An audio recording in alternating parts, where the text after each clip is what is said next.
Welcome, Transformation Talk Network listeners.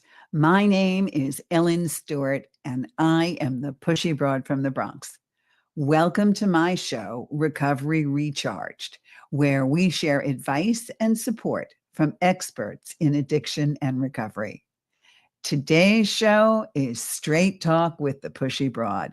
I am going to tell it like it is for an extremely important topic, and that is how to answer questions teenagers ask about drugs and alcohol.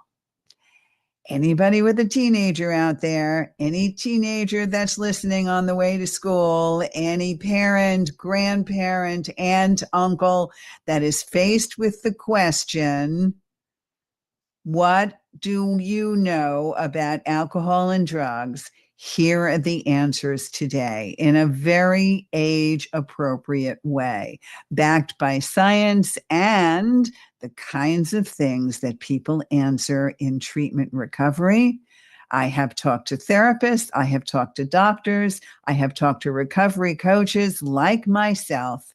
Here are the common questions teenagers ask about drugs and alcohol and their answers. And I hope to be thoughtful, honest, and give you age appropriate answers this morning. So if you have a question and you want to ask me on air, we are live. You call 800-930-2819. The producers will take your question and hand it to me anonymously. You don't have to tell us who you are or what is going on with you. Just ask your question and we'll make sure to answer it live on the air for the next 25 minutes. So my producer, Jessica, is going to tell me what questions have already been brought to the table. So let's get started. Jessica, what's the first question? Did you ever try drugs or alcohol when you were younger? This is so common, okay? Especially if you're in the boomer generation or the Gen X generation. The answer is probably yes. You did experiment when you were younger. The first thing that you need to understand is honesty here. You have to, if you have experimented or you did drugs when you were their age or even a little bit older, is to be perfectly honest. Here's a couple of reasons why. First of all, kids really respect honesty. If you want them to be honest with you, you have to be honest with them. They also have to understand that when you talk to them, you know what you're talking about. One of the reasons why recovery coaches do get clients that understand them in recovery is because many recovery coaches were former addicts and alcoholics that are now in recovery. So they understand the addictive brain. They understand what it's like to walk away from a mood altering substance. So if you have experienced it, your child may respect you more for it. So, did you ever try drugs or drink when you were younger? I would answer it, yes. I did experiment when I was younger. But back then, I really didn't understand the risks or how it could affect my body and my judgment. It really wasn't attacked with the science and understanding that we know today. But what I did learn from experimenting was that it didn't do anything good to my life. And in some ways, it actually made things harder. So I'm telling you, mom and dad, don't hide it, but tell them that they can tell you anything and that you knew that you could make better choices without it. Next question, Jessica. Why do people even use drugs or drink alcohol? That's a really good question. Here's how I would answer my teenager. People often use drugs or alcohol to fit in, to relax, to feel that they can talk to people and not feel so stressed about it. Today, socialized anxiety is one of the biggest things that young children go through. Excuse me. they are at a party or they're talking to friends and they're not sure what to say or what to do. And when you have a mood altering substance, sometimes it makes you a little less inhibited or makes you feel more confident. But the truth of the matter is, those effects don't last. And they usually create more problems down the road. And there are healthier, more lasting ways to handle stress and enjoy yourself. And I'd be happy to talk about those with you in detail as time goes on. But understand that drugs and alcohol to escape stress or relax are very short term fixes that don't last and are only an escape from really getting to know and appreciate yourself. Next question. What's so bad about drinking if everyone does it? It can seem like everyone is doing it, but a lot of teens actually don't drink. Drinking when you're young can really hurt brain development. And that is something that we have found out in today's science. It actually can hurt your brain development. It also increases risky behavior because you lose your inhibitions and you may do things that you wouldn't normally do if you weren't high. It also will make it harder for you to make good decisions. Plus, it's illegal before the age of 21. So it certainly can create some serious consequences. That's how I would answer my teenager. Jessica, next question. Isn't weed safer than alcohol? That's a tricky question. I would answer my child. Some people say that marijuana is a little safer than alcohol, but the new evidence is showing that marijuana still affects your brain, especially the parts that control memory, learning, and motivation. Those are pretty serious things. It also can make your anxiety worse and slow down your reaction times. And even though maybe we can get an argument for the fact that alcohol may be more dangerous or weed may be safer than alcohol, safer does not mean safe. I want you to understand that. All of the evidence is pointing to the fact that marijuana does directly affect your brain. Next question. What if I just try it once? How many times have you seen news programs where somebody did something once and it was the last time they ever did it? Right? Trying something really difficult, something that may be laced with something now. And teenagers understand that you don't know how your body is going to react, especially with substances being mixed or laced with something these days. And I'm not only talking about alcohol or marijuana, but the mushrooms that are readily available, the heroin that is also readily available, the fentanyl that everybody has seen, that is a dangerous, dangerous situation. Sometimes it's only one time, and that will be your last time. Many addictions and accidents start with, it's just going to be this one time. And then maybe it's not. So it's better to stay in control from the start, because trying it once can still be very, very risky. Next question. What if my friends are drinking and using drugs? Should I just leave? That's a tough spot, depending upon where you are.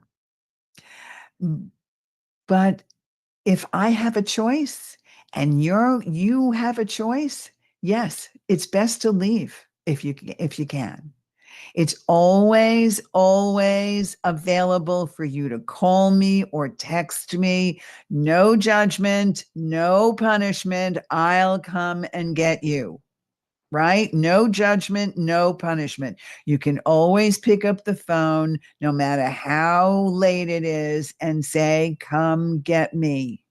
You can always use me as an excuse. As a parent, you can say, always use mom and dad as an excuse. My dad will kill me if I stay, or my mom will really be upset with me if I stay. It's always better to stay safe. I don't want you to be in a tough spot. I want you to take a look and see what's going on. I want you to know that you always have a way out by calling me, texting me, and no matter what, it will be okay. And any of your friends that wants to go with you, I will make sure they also get safely home. So, we're talking about how to answer a teenager if they're talking about alcohol or drugs or any mood altering substances. This is the Pushy Broad. Go to pushybroadfromthebronx.com. I do parent coaching all the time for so many different things. If you want to ask a question this morning, I'm at 800-930-2819. We're standing by to answer your questions objectively and anonymously. So, next question, Jessica. Why are you so strict about this stuff? If I knew then what I know now, I would be stricter with myself.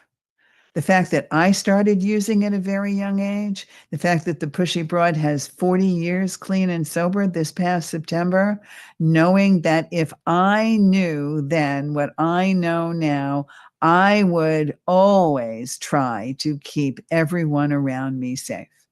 I am strict about this because I love you and I want you safe. And I know how easy it is for something to go wrong. I also know how something can go from an accident to addiction. My rules come from care, not control. I want you to really memorize that. My rules come from care, not control. Next question. If you did it, why can't I? I hear this all the time, but you did it. You did it. Why can't I do it?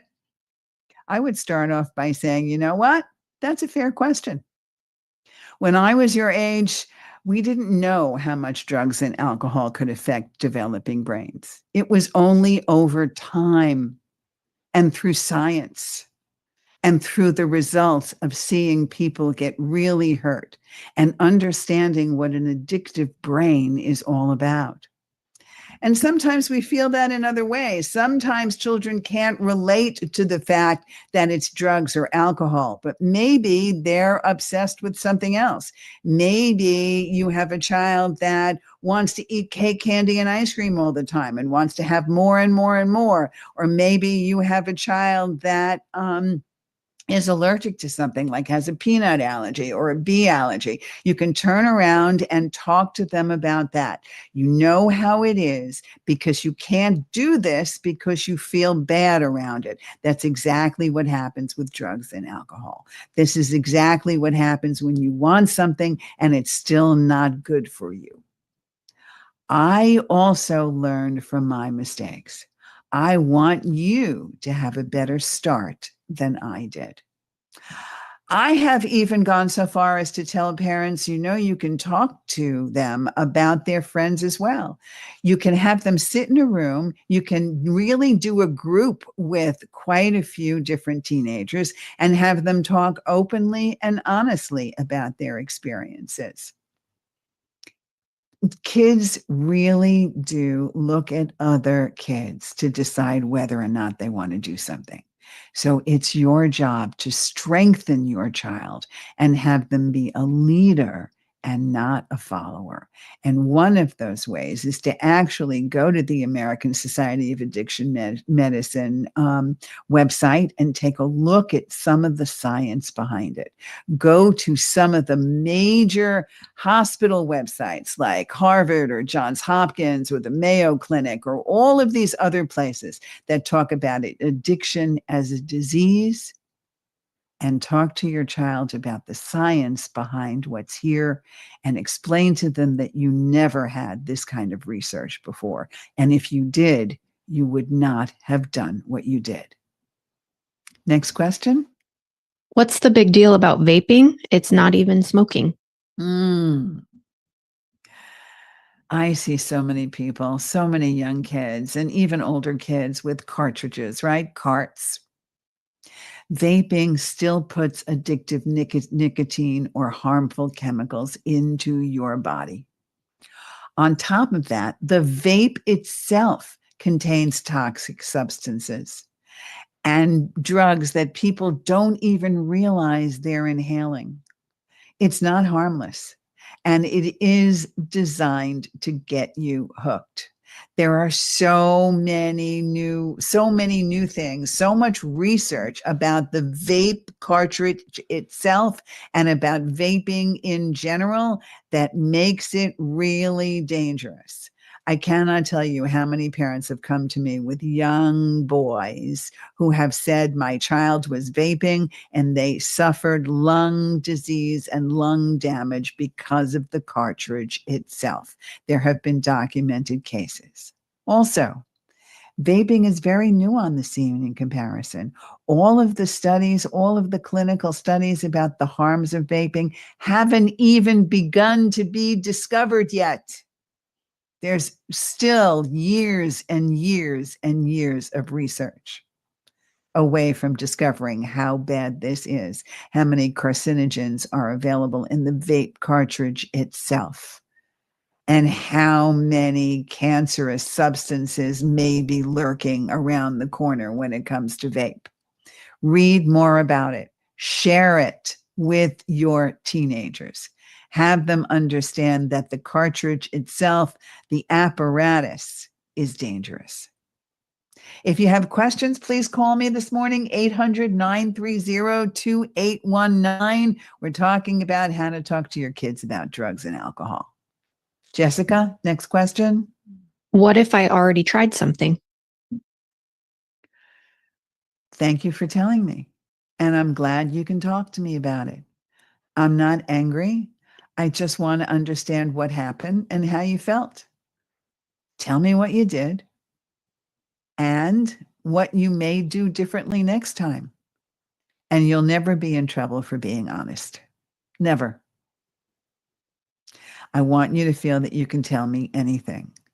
The idea here is knowing a little bit about that each situation so that maybe you can talk to me before you decide to experiment next time, because there are answers and resources and education that we can research together so that you understand what the consequences are for whatever you're going to do next when it comes to if you decide to do mood altering substances.